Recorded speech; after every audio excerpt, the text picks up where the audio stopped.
guys, welcome back to another UFC prediction video. Today I'm going to be giving my full card predictions for UFC 304 taking place in Manchester, England. A lot of good English fighters on this card. For the prelims, I'm going to go through those a little bit quicker. I'm sure you guys don't want to hear me yap too long about those, but I'm going to be giving my full card predictions for these fights. Without any further ado, we're going to go ahead and get into the first one, Modestas Bukauskas versus Marcin Prachnio. I'm going to be going with Prachnio to win by decision. Sam Patterson versus Kiefer Crosby. I'm going to be taking Sam Patterson to win this via British decision as well. I won't be surprised if he gets a KO, but way more primed up than Kiefer Crosby, who is getting older, not really UFC level. Sam Patterson, pretty decent prospect, has durability issues, but I think he gets it done here by decision. Oban Elliott versus Preston Parsons. Gonna be one of the UK fighters that I don't pick to get it done here. Give me Preston Parsons to win a decision. I think that the American here is gonna be able to get the job done. Mick Parkin, the great Mick Parkin. This is Lucas Brzeski. Brzeski, got a good win out last time against Walter Walker, Johnny Walker's brother, who, looking back on it in hindsight, is absolute garbage. Basically is just a manatee rolling around the octagon, fat as fuck, unathletic as hell. And Brzeski won as a pretty sizable underdog there. Looked decent in that fight too. But I don't think he's going to be able to beat Mick Parkin. I'm going with Mick Parkin to win this. I want to pick him by decision, but he's a full-sized heavyweight. Doesn't have a ton of pop, but he's pretty accurate with his hands. He has good low kicks. Give me Mick Parkin here to win by TKO in the second round. I think the great Mick Parkin's going to put on for his home crowd in the UK and get himself a nice TKO. Next fight on the card, we got Caolan Loughran versus Jake Hadley. Hadley stepping in on short notice for Ramon Tavares. Hadley, he's decent. He's had some good wins in the past, but in his last few performances in the UFC hasn't looked great. Lost to Charles Johnson, who is consistently cashing as an underdog. Very underrated fighter overall, Charles Johnson is. But I do think that Caolan Loughran, just using his physicality and his really good offensive wrestling and his offensive grappling, will be able to get the job done here over Jake Hadley. Hadley just doesn't have enough aggression, and Caolan Loughran may be a little bit less technical, but he fights a smart, reliable game plan. You can trust him to go out there, shoot takedowns, be pretty defensively sound on the feet, has decent hands as well, pretty good boxing, and I really do think that he's going to be able to use his offensive wrestling to just hold down Jake Hadley and land good ground and pound shots over the course of 3 rounds. Hadley does have some good submissions in his arsenal, but I don't think they're going to work here. Give me Caolan Loughran to win this via decision. Molly McCann versus Bruna Brazil. Molly McCann, she might not be that good, but unlike most of these girls that are fighting in the UFC, she actually goes out there and tries to get a victory, and she actually imposes her will. So I'm gonna pick Molly McCann to win this however she wants, but I'll pick her to win by knockout here. I don't think she's gonna lose here in England. A lot of these fights for the English fighters are pretty much just set up fights for them to win. So give me Molly McCann to win by TKO first round. Just a fucking lesbian ass knockout. Nathaniel Wood versus Daniel Pineda. Literally no need to look too deeply into this one. Nathaniel Wood is going to win this with ease. Probably a TKO. But, this is just another one of those fights that's a setup fight for the English fighter to get a win in their hometown. Daniel Pineda, lots of bad losses, inactive. Literally just a setup fight for Wood to get a good win here. So yeah, give me Nathaniel Wood to win this fight. I want to say by decision, but actually, yeah, give me a nice British decision here. I think a lot of these prelims are going to go the distance, but yeah, those are my preliminary picks. Now we're going to get on to the real fights. Manel Kape versus Muhammad Mokaev. This is an interesting one because Muhammad Mokaev, he always puts on like a lackluster performance, but he pulls it out of the fire and just somehow manages to win, whether that be a 3rd round submission or whether that be just barely doing enough in the 3rd round versus Alex Perez to get the nod. But, I actually rate the win over Alex Perez because I feel like Alex Perez is pretty underrated in that flyweight division, only really ever lost to high-level competition. Manel Kape has been inactive, and, I feel like Muhammad Mokaev, even though he isn't as dominant of a grappler as, a lot of these other Dagestani guys that look very similar to him, he does have good submissions, and he does go to the grappling a lot. Like, if he's getting tagged up on the feet, he's not going to make a low IQ move and stay on the feet. Like, he will shoot the takedown if it's necessary. Manel Kape, he was getting taken down by Mateus Nicolau in their fight, so that's not a great look because Nicolau is by no means a dominant grappler. Like, he has good jiu-jitsu, but, Nicolau, he's a pop shotter on the outside for the most part, just using lateral footwork. Manel Kape, not a ton of volume. I mean, he has pretty good power for a flyweight. Of course, he has, those really good knockouts. He had that flying knee over Ode Osborne, and he got a good knockout with the hands in the fight after that. But Muhammad Mokaev, he's been more active. I trusted him to go for the wrestling and the submissions, and I feel like, considering he's the English fighter here, if it does go to a decision, which I feel like it will, Manel Kape might get robbed because I do feel like he'll do more damage. He's definitely the better striker on the feet, but I don't think he's dominant as we think he is. I mean, he went life and death with Felipe Dos Santos on the Sean Strickland and Israel Adesanya card. Felipe Dos Santos looked like shit his last time out versus the Mexican on the February card in Mexico. Looked really bad in that fight, Dos Santos did, so it's not a great look for Kape to be having such a close fight with him. I feel like, especially with the threat of the takedown being in the back of his head, he might not throw enough to be able to, significantly damage Mokaev. This is a close one. I mean, the odds definitely reflect that. Mokaev's like -130, Kape's like +110, but I'm going to be taking Muhammad Mokaev to win this one by submission. I just really worry about, Manel Kape consistently pulling out of his fights, hasn't been super active. A little bit overrated with the KO threat, I believe. So, I feel like he might be questioning his ability to get this one done, or just his ability in general, considering he's pulled out of so many recently. Give me Muhammad Mokaev to win this one by submission. I think he gets it done here. Kape is definitely live as an underdog. He could get a knockout, but I don't have reason to believe that Mokaev's chin won't be able to hold up, and I can't bank on a flyweight getting a KO. So with all that being said, Muhammad Mokaev's the pick. Next fight on the card, we got Arnold Allen versus Giga Chikadze. I've really been flip-flopping on this one because Giga has a significant stature advantage over Arnold Allen. Arnold Allen's only 5'7". Giga's about 6 foot, so he's going to have height on him. He's going to have, reach on him. I feel like he will be able to land that rear leg roundhouse kick consistently. Doesn't have, a lot of front kicks. I feel like if he had better front kicks, I would probably be leaning towards him to win this fight, being able to keep Arnold Allen at bay at range. But I do feel like Arnold Allen will be able to close the distance here and land impactful shots, similarly to how he did versus Dan Hooker, just kind of going in there with reckless abandonment. Has a very good chin as well, so doesn't really have to worry about getting KO'd. Unless it's just a flush head kick to the jaw, I don't see Giga stopping Arnold Allen. Arnold Allen, a lot of people think that Evloev, robbed him in their fight, but I feel like Arnold Allen, he definitely got the second round. But if you take away the knees that he landed in that third round where Mokaev had his hand down, Mokaev easily won that round. He was piecing him up on the feet with the straight shots, imposing his will with the grappling.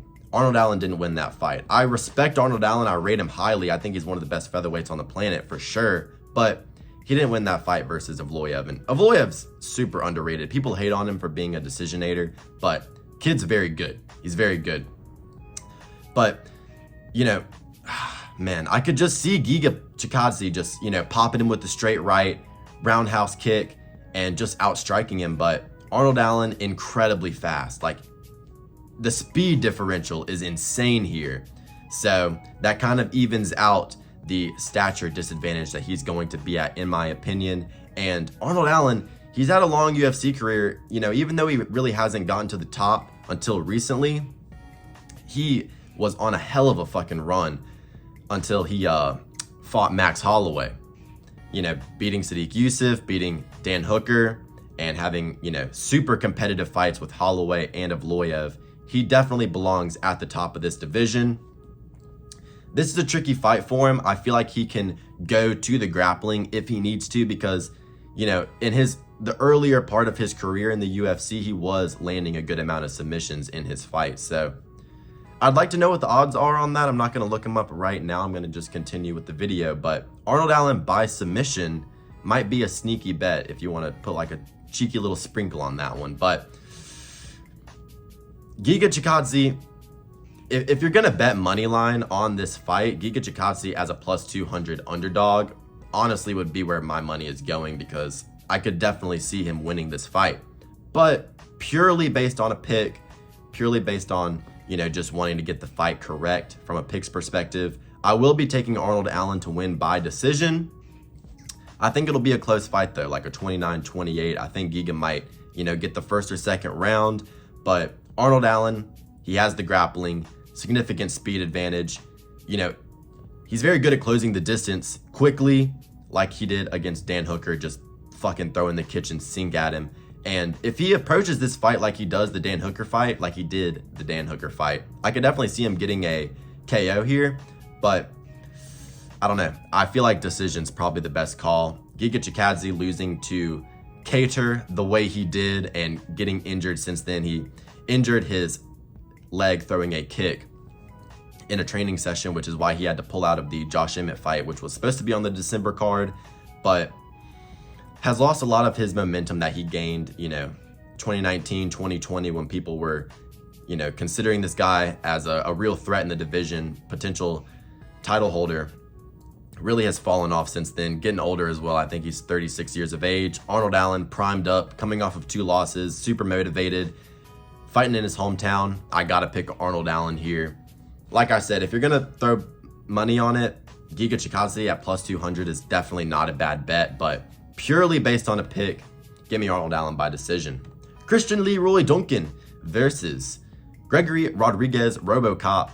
I'm going to be picking RoboCop to get this one done. I think he can lean on his grappling if he needs to. I think he will be able to get Christian Leroy Duncan down to the mat and land really good ground and pound strikes as well. You know, Christian Leroy Duncan, very good with the Muay Thai, the kickboxing, clean striker, very clean striker, great technique, joy to watch for sure. But Gregory Rodriguez, you know, he's just an absolute marauder. Walks forward, you know, not a lot of head movement, decent, you know, defense. He can parry the jab, but he does get hit clean, but good chin. I mean, other than when he got stopped by Fajeda, he has looked very good.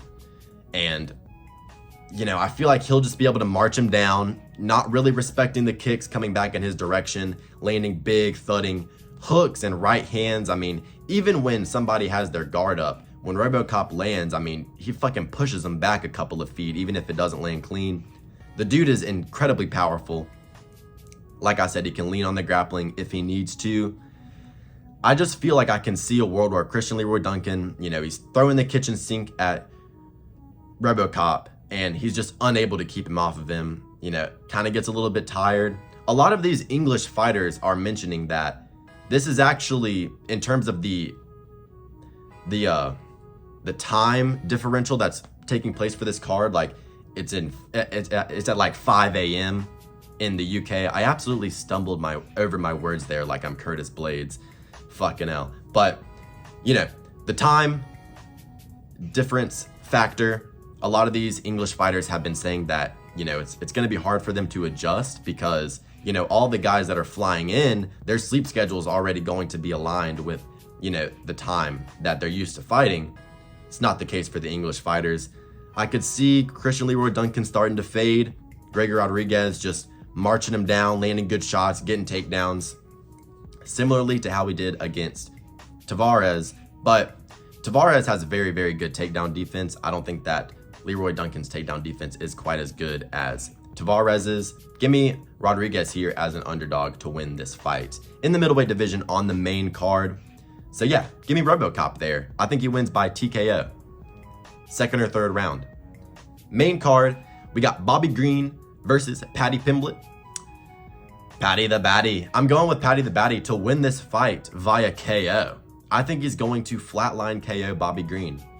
I won't pick Bobby Green ever again after the Jalen Turner fight. I picked Jalen Turner in that matchup to win by KO, but that fucking stoppage was just disgusting. Bobby Green has been chinned a lot as well. I mean, the Jalen Turner fight, the Drew Dober fight, I mean, he's gotten rocked on multiple occasions, you know, wobbled all around the octagon by Jim Miller. Even though he won that fight comfortably, Jim Miller was, you know, rocking him as well. Edson Barboza back in the day rocked Bobby Green. That was, you know, when Bobby Green was still in his prime for the most part and hadn't taken as much damage. Got dropped by Tony Ferguson.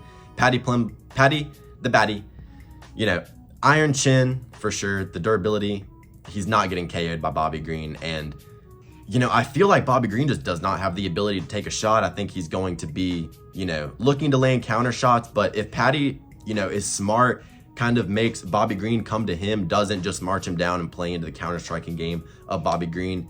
If he, you know, makes it a slower paced fight and, you know, threatens the grappling early, Bobby Green's hands are always down. I could see a world where, you know, Paddy Pimblett gets him down in the first round after, you know, some striking exchanges on the feet, takes the back, wins the first round. Bobby Green, you know, putting on a little bit more pressure in the second round because he dropped the first, and Paddy Pimblett, with the threat of the takedown, just landing an ugly English overhand right or a left hook. Just an ugly winging shot on the jaw of Bobby Green. I think he goes out cold. Like I said, Bobby Green's chin is just suspect as fuck. And, you know, he's very fast, very good boxer, but I feel like Paddy Pimblett, he'll win this fight inside the distance. I think he'll either get a KO or he will get a submission over Bobby Green for sure. Paddy Pimblett, good grappling, ability to take the back, has a good fight IQ. Like, he's not stupid out there, and, you know, makes good decisions in the octagon. I feel like if he is getting pieced up on the feet, he's not going to continuously entertain it and, you know, just try to get a knockout. If he's, you know, significantly losing the striking, I think he will definitely lean on the grappling. Just go in there, shoot a single leg, maybe he doesn't get it, pushes up Bobby Green against the fence, you know, gets a judo throw or something like that, is able to get him down to the mat. Paddy Pimblett as an underdog here, super confident in that pick. I think that Paddy the Baddy is going to beat Bobby Green. You know, it's a worrying fight for Paddy, but I feel like, you know, he's in his prime now. What is he, 29 years of age? Bobby Green, like 37, taking so much damage. Paddy Pimblett is the right pick here. Paddy Pimblett is the right pick. And like I said, I'm going to take him by knockout. I'll go ahead and say that I think that Paddy the Baddy will get a knockout in the second round. Overhand right, left hook, something along those lines. I just feel like Bobby Green's chin is completely and utterly gone. We move on to the co-main event, the first title fight on the card, the real heavyweight championship. We got Curtis the Caveman Blades versus Tom Aspinall. Tom Aspinall, by literally whatever he wants, he's twice the fighter that Curtis Blades is. Curtis Blades, slow, plotty, doesn't have a ton of pop in the hands. I mean, who's he fucking knocked out? Fucking Dawkins, that's pretty much it. And unless he's shooting a bent over at the waist, slow, ugly takedown and just laying on somebody with the fatness for 3 rounds, I don't think he's going to be able to do that to Tom Aspinall, because that's pretty much his only path to victory when he does fight. And when he fights people with power in their hands, Ngannou, Derek Lewis, Sergey Pavlovich, Curtis Blades just shits his pants, and he's just unable to get the grappling going. He's not confident on the feet, and, you know, he was getting tossed around like a fucking ragdoll against Jelton Almeida until he landed those hammer fists in the second round and was able to get him out of there. I did pick Curtis Blades by second round TKO in that fight, but totally different matchup here. Tom Aspinall is literally one of, if not the best heavyweight to ever walk the face of the planet. Incredibly dangerous, really good grappling, submissions, very powerful on the feet, and just insanely fast. I mean, he's 3 times faster than Curtis Blaydes. Curtis Blaydes is going to be a step behind at every single second. He's not the KO threat that Sergey Pavlovich is. He's not going to get takedowns on Tom Aspinall. I mean, give me a break. Tom Aspinall is going to dance around him like a fucking ballerina, leg kick at range. And, you know, he can take him down and Kimura him. He could take him down and, you know, fucking choke him out, rear naked choke. Doesn't matter. You know, I feel like he can win this fight really any way he wants to on the ground. He can win this fight on the feet for sure. I mean, Tom Aspinall throws head kicks, elbows, lightning fast 1-2s, really good hands. I mean, the defense, you know, in terms of the boxing defense, sometimes he does get tagged up a little bit, but let's not act like he doesn't have great head movement as well. I mean, Sergey Pavlovich landed a fucking gnarly left hook that would have put most people on skates. Tom Aspinall, you know, stayed composed, stayed in the pocket, continued the exchange. Sergey Pavlovich continuously threw the hooks. Tom Aspinall, you know, slipping the shots, and then comes in with just a fucking clubbing right hand. I feel like he could definitely get a knockout here as well in a very similar fashion. Tom Aspinall inside the distance is an absolute lock of the century. But yeah, I think that the way he's going to get this done is going to be a little bit of both. I think he's going to starch Curtis Blaydes on the feet with a right hand, knock him down. Curtis Blaydes is going to do a 360 and damn near run into the fence. And then Tom Aspinall is going to jump on him like a fucking spider monkey, wrap up the neck, get a Kimura, get a key lock, something along these lines. Tom Aspinall by submission, club and sub, finish. That's how I think that Tom Aspinall could get it done. I feel like he could do the same damn thing to John Jones as well, the fucking wife-beating piece of shit. But Tom Aspinall, he's gonna win this fight. He's a much better fighter, and if Curtis Blaydes wins, the sport isn't real. Nah, not really. He could fluke it, but Tom Aspinall is the right pick. You can't pick Curtis Blaydes for any other reason than, you know, a fluke chance. Main event of the evening, we got Leon Rocky Edwards versus Belal Muhammad. And people are trying to be a little bit too hardcore with this one. You know, Belal Muhammad, man, you know, he's got the takedowns, man. You saw his kicking game versus Gilbert Burns, man. Belal wants this, dude. He's hungry. You know, Belal, I'm sure he wants this. He's been talking a lot in the build-up to this fight. You know, talking shit on Leon Edwards. But, guys, let's not overrate Belal just because he actually is getting his shot. Let's not forget that his most recent win was in May of fucking last year. So, been inactive, been just waiting for his title shot. I mean, he deserves it more than Shavkat, I guess, but I feel like Shavkat's gonna walk in here and destroy whoever the winner is. But Belal Muhammad, last win was a fluke. Gilbert Burns dislocated his fucking arm in the first grappling exchange and was basically nullified on the feet for the rest of the fight. Literally couldn't throw. I believe it was his right arm that he injured. Literally couldn't throw anything with his right arm. So Belal had nothing to worry about, and he still stunk it up just kicking on the outside. Good win over Vicente Luque, but Luque is not as good as Leon Edwards, and you know, we've seen that throughout Luque's career. Belal Muhammad, you know, the Wonderboy Thompson performance was probably his most impressive. Sean Brady, that KO, Sean Brady doesn't know how to strike. Sean Brady isn't a fighter, he's a fucking grappler. Sean Brady is a lost puppy dog on the fucking feet. I can't really look into that TKO with any type of, you know, good impression, really. Sean Brady can't strike. The grappling kind of evens out. Belal Muhammad was pretty much always going to win that matchup. You know, like I said, his Wonderboy Thompson performance was probably his best, but Wonderboy, man, out of his prime, really good striker as well, but nowhere near the takedown defense and the overall grappling ability that Leon Edwards has. Leon Edwards is going to either 50-45 this man or KO him. Belal Muhammad, he's getting the shot. I'm glad he's getting the shot. There's no fucking way he's beating Leon Rocky Edwards. Edwards faced Kamaru Usman twice. Colby Covington in his last fight. 3 of basically the exact same stylistic matchups in a row. Now he's coming in 4th time, same stylistic matchup. You know, he's going to be super confident. He's in his hometown. Leon Edwards, Team Renegade, their takedown defense, they've mastered it basically. Insanely good takedown defense, especially against the fence. You can even see it in his brother's fight, like Fabian Edwards versus Aaron Jeffrey. Of course, much lower level fight, but that entire gym at Renegade has mastered the art of takedown defense. Very good at, staying against the cage and using the cage to stay up, even against these pressure grapplers who like to use the fence to get people down. I really don't think that Belal's going to have any success with the takedowns. Leon Edwards' takedown defense is great. His grappling overall is great.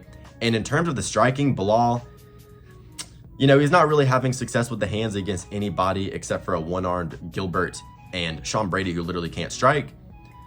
So, his best weapons are the kicks. You're not going to outkick Leon Edwards. Just simply isn't happening. Leon Edwards has some of the best kicks in MMA. Really good teeps, really good leg kicks, roundhouse kicks to the dome as well, of course. That's how he got the belt in the first place. Head kick dead against Kamaru Usman. Leon Edwards all day. Leon Edwards all day. I feel like he might actually get a knockout here because, in their first fight, Belal, he was scared. He got rocked really badly with that high kick, and he was really timid in that matchup, wasn't really getting the grappling going. Of course, the eye poke occurred, but Leon Edwards looked like he was well on his way to winning a comfortable decision or getting Belal out of there. Leon really just didn't look like he was facing any type of adversity. Now, Belal, I do think he's on something. I feel like he's on something because his physique has changed a lot in the last couple of years, but I don't think that's going to help him here. I feel like Leon Edwards, consummate professional. The fight preparation and the game plan is always going to be on point. And, he doesn't quit on himself. He doesn't quit on himself. Like John Anik said, that's not the cloth from which he is cut. Even if he loses the first or second round, I feel like he's going to be able to compose himself. Very high fight IQ fighter. And, the distance management. Leon Edwards' distance management is like right up there with Israel Adesanya for like being some of the best in the UFC. The way he's able to just utilize his footwork and his kicks to be able to keep people at bay is pretty much second to none. I feel like Leon Edwards is going to win this fight comfortably. I'm going to pick him by knockout here. I think Belal's biting off more than he can chew. I think that he's sat out knowing that he would lose to a lot of these contenders that are coming up in the welterweight division. I feel like he knows that this is his only shot ever at a title fight, because if he loses this, he's getting fed to the fucking wolves. He's getting JDM. He's getting fucking MVP. He's getting fed to the wolves if he loses this one. I feel like all that pressure that he's putting on himself to perform in his one and only title shot that he will ever get in his career, I think he's going to get paralysis by analysis here and just not do enough, not be aggressive enough with the grappling, and, just either get KO'd by a head kick or left straight, or, just lose a 50-45 decision. I really just don't think that Belal is going to have any success in this matchup. I think that Leon Edwards is pretty much the better fighter anywhere the fight goes, except for, offensive wrestling, which Leon Edwards has some of the best defensive wrestling in the entire sport. Leon Edwards is the right pick, unless he fucking breaks his foot throwing a kick or some shit, or breaks his fucking, hand, or his arm fucking, or his shoulder comes out of socket like Gilbert Burns did. I don't think he loses this fight unless it's, kind of fluky. Even though Belal's been training with Islam and Khabib and their team and everything like that, you can be in the environment all you want. You're not the same level as those guys. You haven't been training at that caliber for your entire life like they have. He's not the same type of offensive grappler that the Dagestanis are. Leon Edwards all day. Give me him by third round TKO. I think he's going to land a nice left, kind of wobble Belal. Belal's going to do the stanky leg like he normally does, and Leon's going to come upstairs with a kick, a knee, something along these lines, just a downward elbow over the guard. Give me Leon Edwards to win this fight by TKO third round. I hope you guys enjoyed the video. Those are my full card predictions for UFC 304. If you made it all the way through the video, like I said, appreciate you watching all the way through. Like and subscribe, and enjoy the card this weekend.